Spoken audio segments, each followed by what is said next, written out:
Hi, I recently got into indoors farming and I've been wanting to test out whether I can actually grow produce myself indoors and be successful at it. So what I'll take you through today is actually the project and the outcome, and I'll show you what happened and how it worked out. So what you're looking at here is the entire setup. So you've got the air filtration system here, that's in, that's out, up there, in the corner.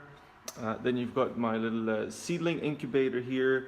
These are the plants with the LEDs. You can see there's a big red tomato in there. Heating system, keeping track of the heating here, as well as different timers to trigger the different LED systems or ventilation systems, as well as the main in and out vent system here. And for the tomato plants there in the back, I was actually using a wicking system that was connected through that hose here, going through the tent in there, that was sort of watering the tomatoes automatically. So I actually never watered the tomatoes by hand. It was entirely automated, and the entire system actually is completely automated, and that was my objective, with the exception of the watering of so that's a red pepper in there, that's red pepper plant, and these are 4 lettuces in here that you see. All right, it's humid in here, so let's try and switch this off for a second.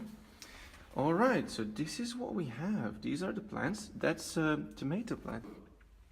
This is a pepper plant. These are the lettuces here, so they're doing quite well. They're quite lush, and they're only about a week and a half to 2 weeks old, which is quite good, I would say, for a first-time experiment. And that was the incubator I actually used to start the seeds, which were started in cocoa coir pellets. So these are the cocoa coir pellets I used to start the seeds. You just dip those in water and they expand, and then you can put the seed in it and throw it in the incubator for a couple days before you see a seedling appear.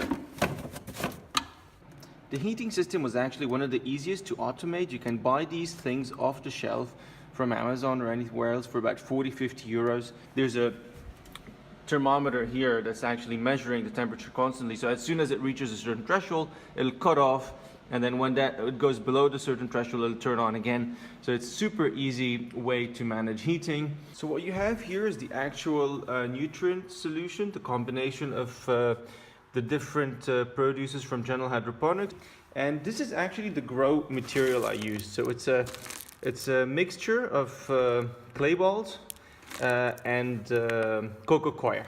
I always had 50% clay pebbles or hydroton and 50% cocoa coir. The ventilation system was actually one of the most crucial pieces of the system.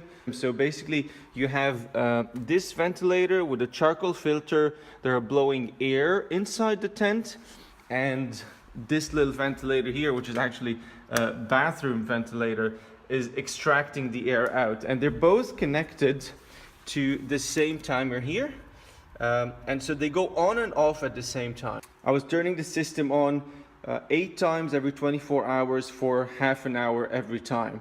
As for the LEDs, these are some Roleadro LEDs, which are between red, blue, infrared and ultraviolet. So I sort of started with this one up there when I first used it for the incubator, and as soon as the plants had taken off, I moved it down here and placed the plants right below it. The main intent of my experiment is to try and see how much can you leverage from sort of existing off-the-shelf products that are basically fairly affordable, but all in all, it was a pretty successful project. Does it make sense economically? I would say no. Your tomato would probably cost you on average 5 euros.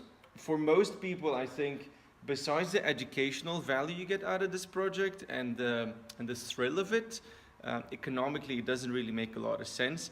I'm sure that there's a lot of parameters that could be highly optimized so that the system actually makes more or less sense, but I don't think the technology is completely there yet for this to become a commodity in everybody's households.